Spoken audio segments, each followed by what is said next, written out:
Wallace Karia aunde kamati mpya. Yaani kamati ambayo inaenda kuchunguza mpaka bodi ya ligi yenyewe.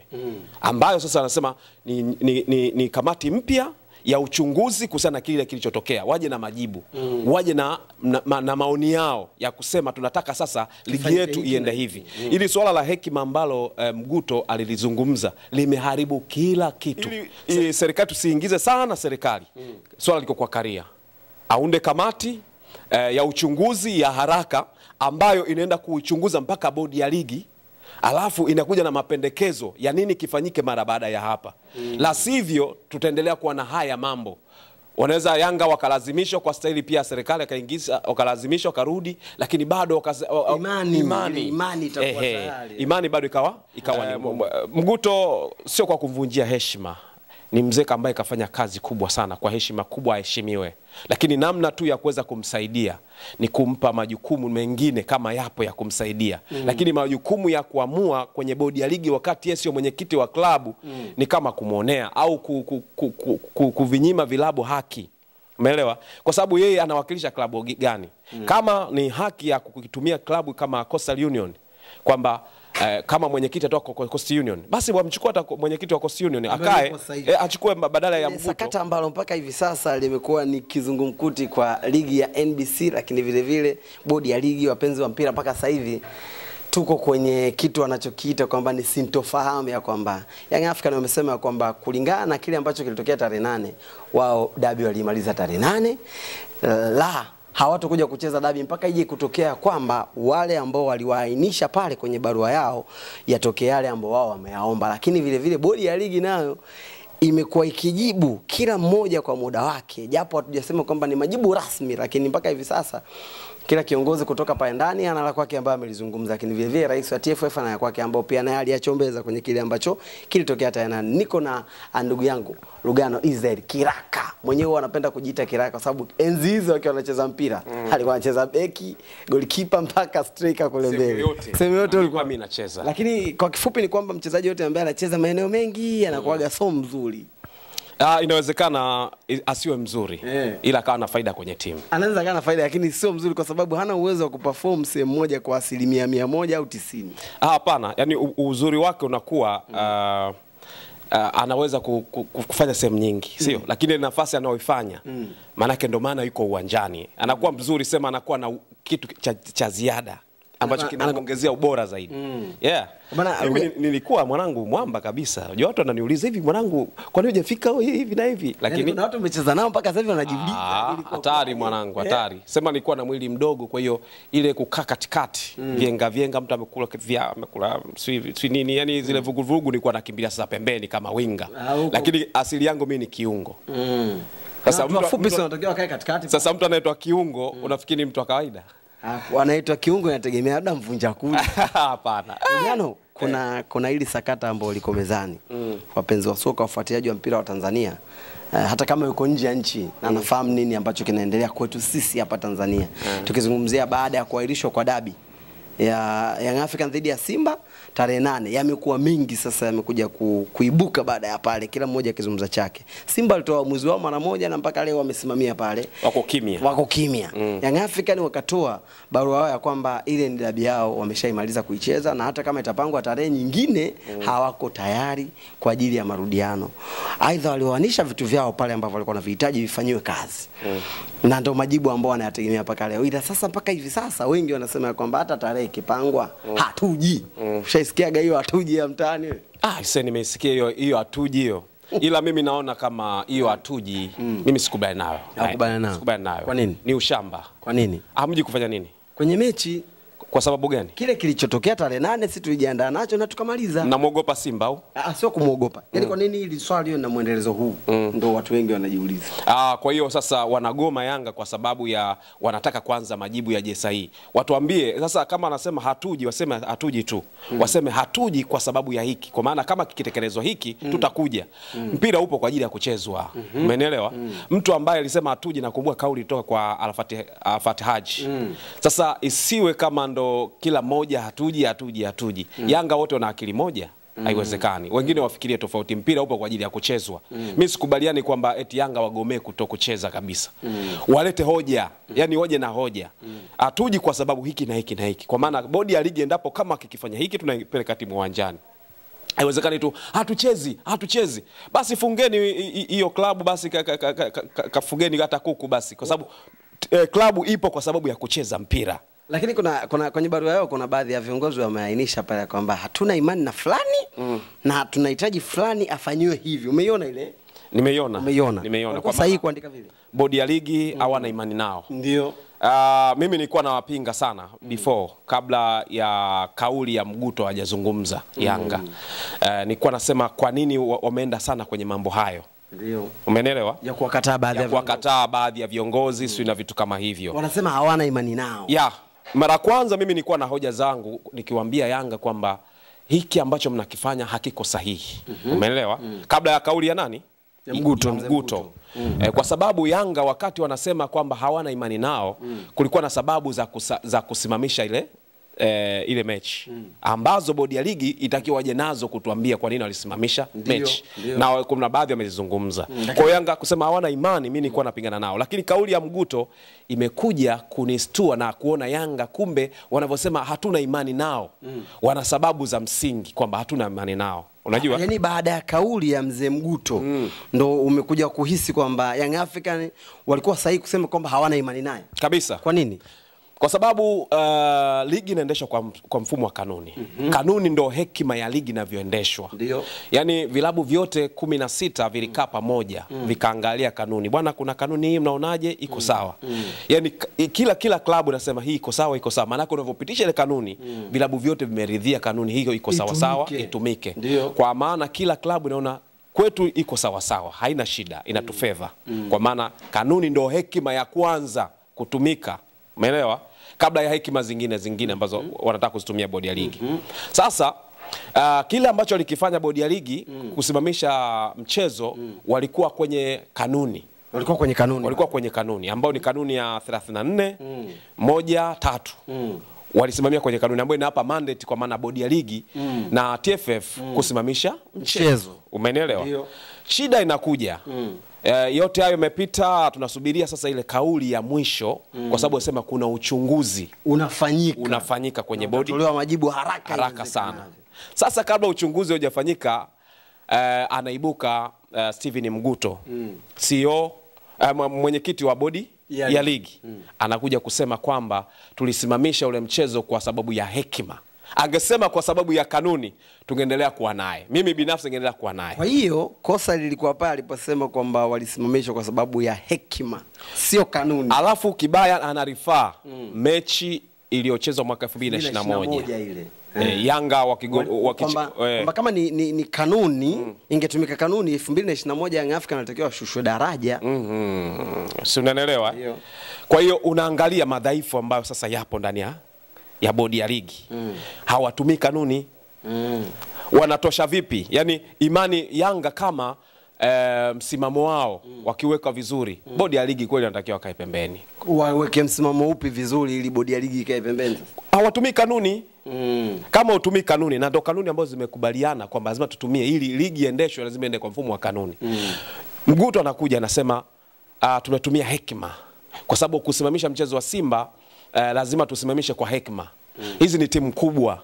Yani bodi ya ligi kumbe inatambua kwamba Simba inaweza kaamua jambo ambalo wao wenyewe wasiwe na majibu ya kulijibia. Yanga wanaweza kaamua jambo ambalo hawana jibu la kulijibia. Sasa kuna sababu gani ya kuwa na bodi ya ligi ambayo haina meno, ambayo haina msimamo, ambayo inahofia mechi kwa maana timu mbili katika timu 16 ambazo ziko kwenye ligi. Hapo kuna madhaifu makubwa sana ambayo tunayaona, ambayo mimi binafsi nilikuwa niko tofauti na Yanga kwamba sijui nini tunataka hiki pointi 3, sijui tunataka nini 3 kwa sababu sisi tumeshaandaa mechi hatuchezi kwenye hatuchezi. Sasa kwa upande wa Yanga ndio sikubaliana nao. Lakini ukija swala la kujiuzulu, Steven Mguto ndo anakuja kuambia bodi ya ligi na uongozi wake au TFF kwamba bodi ya ligi haijitoshelezi, tuna madhaifu, hatujiamini. Kwa hiyo inawezekana ni mfumo uliopo ndani ya bodi ya ligi au ni viongozi hawajiamini kwenye kusimamia zile kanuni, kwa sababu bodi ya ligi kama wangekuwa na msimamo wa kile ambacho anakiamini, Simba ameandika barua, hatwendi uwanjani, wangejiridhisha wao kwamba kikanuni Simba hawana mamlaka ya kusema hatuchezi mchezo kwa hoja walizokuwa nazo ni dhaifu, wasingeruhusu, wangesema mkacheze. Kwa sababu wanajua Simba nao wanajua kuna kanuni ya usipopeleka timu uwanjani unapokunywa kuna hili usipopeleka mechi uwanjani, kwanza kuna kanuni ya kushushwa daraja kabisa. Tena sio daraja, sio championship, first league, bondeni kabisa, kama sajili timu leo wanajua. Kwa hiyo Simba huenda ile barua ambayo walikuwa wameandika walikuwa wanatingisha kiberiti waone kama kuna njiti ndani.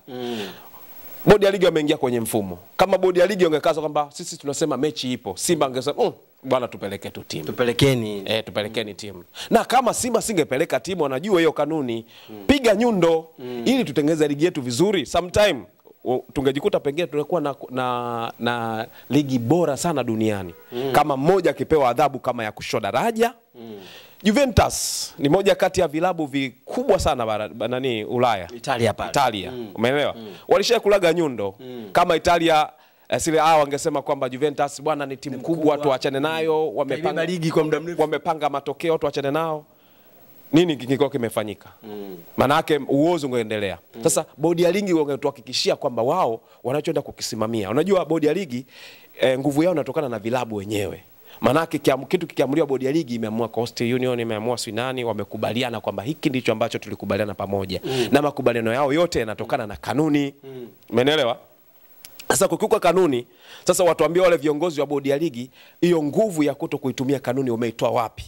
Nje na vile makubaliano ya vilabu ambayo yalitengeneza hizo kanuni. Mimi nina maswali mawili. La kwanza, huenda mkanganyiko wote huu ni kwa sababu barua ya Young African haijajibiwa kama vile ambavyo waliuliza, akatoa taarifa kabisa, ulikuwa ni public, yani wameitoa public, yani kwamba kwa umma ikaonekana, kila mmoja akaona malalamiko ya Young African ni haya. Lakini labda ni kwa sababu bodi ya ligi hawajaijibu kama vile ilivyoulizwa, imekuwa ikijibiwa na mtu mmoja mmoja, tena kwa kipengele. Huenda ili pia likawa limechangia kwamba bodi ya ligi kutokuwajibu ama hawakustahili kujibiwa. Kama kumbukumbu ndakuwa nazo sahihi, nilimsikia Boimanda, yeye alisema kwamba Yanga hawajajibiwa. Lakini kaja kumsikia Mguto anasema Yanga wao wamejibiwa. Si unanielewa? Yani wamejibiwa barua. Manake mfumo ambao umejibiwa kwa barua Yanga sio mfumo ule kwa umma. Kama lakini Boimanda mwenyewe kusema hata kama tukiwajibu Yanga mara nyingi huwa tunawajibu, tunawasiliana kila siku. Kwa inawezekana inawezekana walishawajibu kwa sali hiyo, hawakutaka kusema kwa kupitia Boimanda. Lakini Steven Mguto alisema kwamba majibu yashaenda. Yani kila kitu kipo wazi. Umeelewa? Ndio ile ambayo ilikuja kwamba Yanga hakuna pointi 3 za mezani. Umeelewa? Steven Mguto hastahili kuwepo pale kwa sababu sio mwenyekiti tena wa Coast, si ndio? Sio mwenyekiti wa Coast. Sasa anamwakilisha nani mpaka dakika hii? Lakini pia kwa ajili ya kusaidia bodi ya ligi na kusaidia ligi yetu, mzee Mguto kafanya kazi kwa muda mrefu sana. Inawezekana mengine tutaanza kumlaumu mzee, lakini kuna kipindi akili mwili vinakataa. Ni sana kwenye mpira wa miguu. Kuna kipindi kuna umri ukifika itabidi upishe tu vijana. Wapo wengi vijana ambao wanaweza kukaa kama wenye viti wa bodi ya ligi. Sijui ni nini ambacho kiko nyuma yake. Sijui ni nani mwenye nguvu ya kumbakiza pale. Sijui ni kanuni, kama ni kanuni basi itakuwa na shida. Mwenyekiti akiondolewa, hivi itokee labda klabu imemfukuza mwenyekiti kwa sababu alikuwa bodi ya ligi, maana yake muendelee kubaki naye, atakuwa unamwakilisha nani sasa? Labda vijana hawajapeleka changamoto sasa bado. Siamini hicho kitu. Mzee hajapata changamoto. Wapo wengi sana, kina Makao, wale Fountain Gate, wapo si kutoka timu gani, wapo wenye viti kutoka maeneo tofauti, anataka viongozi wa bodi ya ligi. Mguto sio kwa kumvunjia heshima, ni mzee ambaye kafanya kazi kubwa sana, kwa heshima kubwa aheshimiwe. Lakini namna tu ya kuweza kumsaidia ni kumpa majukumu mengine kama yapo ya kumsaidia. Lakini majukumu ya kuamua kwenye bodi ya ligi wakati yeye sio mwenyekiti wa klabu ni kama kumuonea au kuvinyima vilabu haki. Umeelewa? Kwa sababu yeye anawakilisha klabu gani? Kama ni haki ya kukitumia klabu kama Coastal Union, kwamba kama mwenyekiti atoka kwa Coast Union, basi wamchukua hata mwenyekiti wa Coast Union akae achukue badala ya Mguto. Sasa taharuki ambazo zinakuja, sometime ubongo unakubali, mwili hautaki, mwili unataka, ubongo unakataa. Tukubaliane kwamba amefanya kazi kubwa sana kwa muda wote ambao ametumikia bodi ya ligi. Yale ambao ametoka na kuyazungumza, siamini kama bodi ya ligi waliyaruhusu ndio akazungumzwa. Siamini. Unamaanisha huenda ni utashi wake mzee? Siamini. Mimi naamini ni kwamba tu amekutana na interview, njoo tuzungumze, ndugu yangu njoo tuzungumze. Akapiga. Naamini ndani ya bodi ya ligi kuna taharuki na sijui watasawazisha vipi ili swala. Kwa sababu ngoja, kwamba mzee Mguto amesababisha taharuki ndani ya bodi ya ligi. Kwa kile ambacho ile taharuki kubwa sana. Mimi naamini vikao ambavyo vinaendelea bodi ya ligi sasa hivi. Ni tutafanyaje sasa hapa, tushamwaga mboga na ugali, nani wa kuuzoa? Hakuna namna ya kuzoa. Sasa kitu ambacho nakiona sasa hivi, yani labda irudi tena kwa rais wa TFF ndo aje azungumze tena. Aweke msimamo mwingine, lakini bodi ya ligi atazungumza nani? Mtu wa mwisho kuzungumza pale ni Mguto ambaye ni mwenyekiti. Mwenyekiti kashayamwaga. Nani wa kuyazoa? Arudi CEO akamkosoe mwenyekiti? Ni ngumu. Arudi Boimanda aseme mwenyekiti alikosea? Ni ngumu sana kwenye utawala. Kwa hiyo yale kwa nazungumza Boimanda, hata kama Boimanda angekuwa ameyakosea, kuna CEO angerekebisha, ndo maana ya msemaji na CEO kuwepo, na hata kosa CEO mwenyekiti akasawazisha. Sasa kaharibu mwenyekiti, nani ambaye ataenda kuyazoa? Lugano. Ili jambo liishe inatakiwa ifanyike vipi? Kwa sababu ikisema itumike kanuni, kuna watu lazima wataumizwa na kuna watu lazima wataumia, either upande wa klabu ama upande wa mamlaka husika. Lakini kwa bahati mbaya ama bahati nzuri, Simba wao ni kama walishachokoza tayari, afu wako zao pembeni wanasikilizia. Wanasikiliza nini kinatokea. Nini huko kinatokea. Yaani mtu kashameza jambo lake. Yaani ni kama hawataki tena waje kushirikishwa ile jambo. Kipi kinatakiwa kifanyike? Kanuni irudishwe isimamie ama itumike hekima? Kwa sababu mimi nina uhakika kwa hichi kinachoendelea, Simba wako tayari wanasubiri tarehe itaje wakaipiga dabi. Young African wanazidi kumsisitiza mwenyekiti wao na rais wao ya kwamba bwana, tunaomba uite kikao ama mkutano mkuu wa wanachama. Tutoe msimamo kwanza kama wanachama, tukupe ubebe. Lugano, swali langu la mwisho sasa. Kipi ambacho kinatakiwa kifanyike? Kwa sababu mpaka hivi sasa tukisema zitumike kanuni, kuna mtu ataumia. Yani kama sio upande wa klabu ya Young African, mamlaka husika, kuna mmoja, yani kuna mmoja lazima ataumia. Lakini vile vile kama umewaona Simba wao ni kama walishachokoza kijiti, halafu wakaacha kuna watu wanapigana, wao wako pembeni wanaangalia nani anashinda kati ya wale. Hawataki hata kutia neno kwa sababu wanajua kama ukiweka lolote hapa, hii issue inaweza kageuka ikaanza upya tukahusika. Nani anatakiwa, kipi kinatakiwa kifanyike? Turudi kwenye kanuni, watu wawajibishwe, ama tutumie busara sasa? Kwa sababu wanavyosema wenyewe ni kwamba pointi 15 kukatwa, akatwe Simba wala Yanga, na mechi lazima ichezwe. Sasa watu wanataka mchezo uchezwe. Young African hawataka kucheza, Simba wako tayari kucheza. Bodi ya ligi wanasema mechi ipo, kipi kinatakiwa kifanyike? Yani mpaka dakika hicha kufanyika hakipo tena. Hakipo. Yani unajua wale Skaria alishatoka ameshasema na ashakuwa tayari kuwa na upande na kile ambacho nakiamini, ambacho upande fulani hawakukubaliana nacho. Upande wa bodi ya ligi hawana kitu kingine ambacho kinaweza kikaeleweka kakizungumza. Hata sasa hivi wamesema bodi ya ligi wamekuja wanazungumza hiki. Hakuna kitu ambacho kinawezekana. Mimi kitu ambacho kinatakiwa kufanyika sasa hivi, kwanza tuanze na Wallace Karia. Wallace Karia yeye avunje bodi ya ligi. Aivunje bodi ya ligi. Kuna watu anatakiwa apangue bodi ya ligi, yani aonyeshe kuna kitu, kuna mabadiliko kwenye bodi ya ligi. Sawa? Alafu aiombe serikali ije kama upatanisho tu. Umeelewa? Kwenye mpira miguu serikali haingii. Haitaki kuingilia. Hapa ndo penye swali. Ilipofikia hapa. Wale Sikaria hawezi kuwa dawa. Bodi ya ligi hawezi kuwa dawa. Labda sasa waende CAF na FIFA, nani atakuja kuleta dawa? Hapo ni kiongozi. Unakumbuka swala la Faisal lilikuwaje? Nikumbuka. Lilikuwa gumu sana. Lakini mamlaka za serikali zilizokuwa zimeingilia zikaja kurekebisha. Lakini wakati wanarekebisha haya, kwa maana ya Wallace Karia, aonyeshe sasa hivi kwamba kama watu wengine wanaingia, tunabadilisha mfumo wa uendeshaji. Hasa kwenye upande wa bodi ya ligi. Kuna mambo mengi yanatakiwa badilike. Kama yepi? Sawa? Mfumo wa bodi ya ligi lazima kuwepo na lea angalau hata 3. Kuna watu ambao bodi ya ligi wakae juu. Mtu anaitwa CEO wa bodi ya ligi asiwe mtu ambaye anaenda kufanya majukumu ya moja kwa moja. Ndio. Wale ni watu wa maamuzi, wa kuangalia kinachoendelea. Ni maana kwamba unapokuja wamekosea watu huku chini, kuna watu ambao wanakuja kusawazisha. Sisi unanielewa? Kwa hiyo pamoja na kwamba serikali inatakiwa ingilie kati, kwa maana Karia lazima avunje bodi ya ligi. Sawa alafu kutengenezwe mfumo ambao watu watakuwa na imani tena na bodi ya ligi. Lakini Lugano, rais ameshasema kwamba kama mnahitaji hao wakae pembeni, viongozi wenu wangekuwa wa kwanza kukaa pembeni. Naye alitupa somo lingine kwamba naye kumbe analea uozo, kwa sababu kama unalea uozo, unalea kidonda au wanasema kama unalea kipele basi unalea kansa. Kwa hiyo amekiacha kile kipele kije kitutengenezee kansa. Hizi ndo kansa ambazo tunazisema. Unapomlea anakuja sasa, anakuja kansa. Si umeelewa? Kama kipele kimetokea, kikate, kiishie pale pale. Utibu kansa ili ambayo inaweza kujitokeza. Kwa hiyo hata mwenyewe Wallace Karia kama rais wa mpira miguu atakiwa aje na picha ambayo hata kesho haya mambo watu wajue kabisa kwamba haya atakuja kujirudia, kwa sababu athari kubwa Chagamba ni moja. Wadau wa mpira miguu watashindwa kuamini haya. Yani watashindwa kuiamini ligi yetu. Yani mpaka useme kesho kuna mechi, watasema itachezwa hii mechi au itakuwa yale yale. Sasa dabi zitaogopwa sana. Kwa inatakiwa aje na sura mpya ambayo sasa sisi tunataka wewe uondoke. Yani kama bodi ya ligi wawajibishwe, au kikubwa ambacho atakifanya Wallace Karia aunde kamati mpya. Yani kamati ambayo inaenda kuchunguza mpaka bodi ya ligi yenyewe.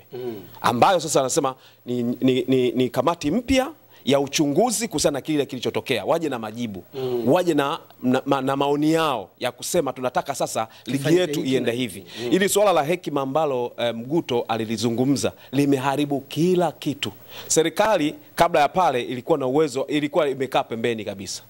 Alivyosema kwamba tumeamua kwa sababu ya hekima, amevuruga mpaka uchunguzi ambao unaendelea. Maana yake kuna watu kapa pointi 3 muhimu. Yanga ameshapata pointi 3 kwamba kumbe hawajafuata kanuni hao. Sasa hivi ninavyozungumza naye Jangwani wanakuambia wimbo ni mmoja, hatuchezi. Utawaambia nini wakati umesema umetumia hekima baada ya kutumia kanuni? Kwa hiyo cha kwanza Wallace Karia, bodi ya ligi kama sio kuivunja, ikiwa hivyo aiunde kamati ya uchunguzi ambayo itakuwa ni ya muda mfupi, hata wiki 2 tu, ichunguze, ifuatilie tatizo liko wapi. Ikibainika kwamba bodi ya ligi ina shida, lakini hata kwa hili ambao umezungumza kwamba wanatumia hekima, kama na mandate ya kuivunja bodi ya ligi, sawa, avunje bodi ya ligi, utengezwe mfumo mwingine ambao utaenda kuleta imani kwa wadau.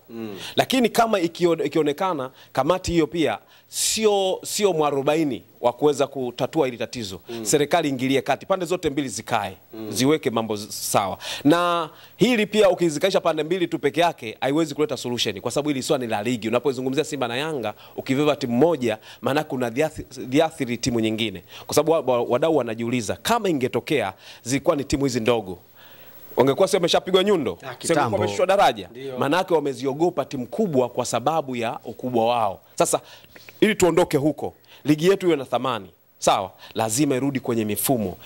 Ili serikali tusiingize sana serikali. Swala liko kwa Karia.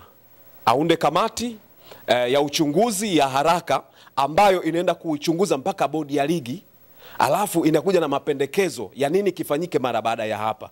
La sivyo tutaendelea kuwa na haya mambo.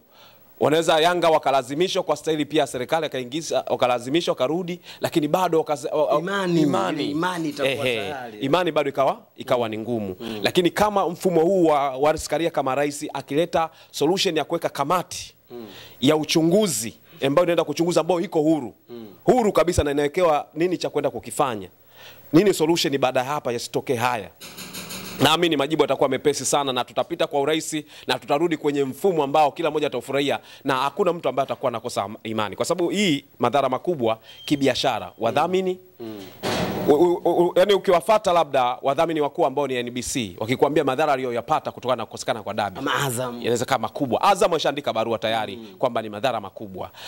Bado wengine wafanya biashara wadogo na wadau wengine pia, achana wale ambao wamesafiri kutoka nje ya nchi, ni makubwa sana. Sasa ili baadaye kuleta ile mtu aendelee kujiamini kwamba sasa mambo yamekaa sawa sawa, lazima kuwepo na kauli ngumu ambazo kama mtu ataenda kuumia ni kwa manufaa makubwa ya soka letu. Lakini ukisema bwana unajua ngoja tufanye hivi, madhara ambayo yanakuja baadaye ni makubwa kuzidi kawaida, kwa sababu wadhamini ambao kila siku tunawabembeleza waingia kwenye ligi yetu wataanza kusema ligi yenyewe hii ambayo huna uhakika kama mechi itachezwa, kila siku vitu viamliwa kwa hekima baada ya kuamliwa kwa kanuni. Kwa kanuni sasa hivi bado hazijaonekana kama kitu cha muhimu. Ukija mfumo mwingine ambao utaenda kuonyesha kwamba sasa hivi watu wamekaza sura, yani sio Simba sio Yanga, ukizingua weka chini, pigwa X. Lazima kuja na sura hiyo. Mimi naamini ligi yetu tarudi kwenye rizimu nzuri kama ilivyo sasa hivi. Hata mataifa mengine yatakuwa natuzungumzia vibaya sana, yani kwamba hii ndio ligi namba 4 hii. Kumbe hata kanuni hawafuati. Hebu fikiria hicho kitu. Hivi tulikubaliana wapi kwamba ni ligi namba 4? Sio kukubaliana. Kuna watu ambao wanafanya utafiti, research. Mimi natamani ni kuna watu wengi ambao hawajajua hii namba 4 tumeitoa wapi. Ligi namba 4 tumeitoa wapi? Ligi namba 4 ni taasisi inaitwa IFFHS ambao ni shirika la takwimu duniani la utafiti katika masuala ya michezo. Wao wakatafiti, wakaangalia kwamba sisi ni namba 4 kwa ubora. Kuna maswali mengi unaweza kujiuliza hapo. South Africa kwetu tunawaacha mbali, Tunisia tunawaacha mbali. Kweli. Lakini ukija sasa kwenye vitu kama hivi inawezekana kuwa na hoja nyingi, lakini ukija kama hivi watu wataanza kuhoji. Hivi ndio hawa ambao hata kanuni wazijui wanatumia hekima. Hivi ndio hawa ambao tunasema ligi bora, alafu kumbe timu mbili ndio ambazo zinaongoza ligi, wao wakisema leo hatuchezi hawachezi. Kwa hiyo swala kubwa ambalo liko sasa hivi ni Wallace Karia kuvunja bodi ya ligi, kuitisha kamati ya uchunguzi huru ambayo yeye mwenyewe anakaa pembeni, anawapa muda wiki 2, nataka uchunguzi vipo, kila kitu kiko wazi. Wale waliokosekana mpira, Simba anatupa taarifa, unatupa taarifa, muunganisha, mnakuja na maadhimio ya nini tutoke nacho mara baada ya hapa. Hiyo ndio solution pekee. Ukienda kuipeleka serikali sio solution, itatumika hekima ambayo bado haitutusaidia kwenye mpira wetu. Bana, tunasubiri tujue kwamba hatima hili jambo ni ipi. Nikiwa mimi, wewe pamoja na Lugano hatujajua kwamba uamuzi utakaochukuliwa ni upi, lakini tukutane pale ambapo na sisi tutaambiwa kwamba kinachotakiwa kifanyike na hichi, wapelekeeni mtaani, watambue kabisa kwamba uamuzi wa bodi ama TFF ama serikali ambao kama Lugano anavyoshauri kwamba iingilie kwa ajili ya kuweka upatanisho sasa. Ikishatokea hivyo tutarudi mtaani tuambie kwamba tumekubaliana nini na tumeambiwa tuwaletee kitu gani. Shukrani sana kwa kufuatia mpaka hapa ambapo tumefikia.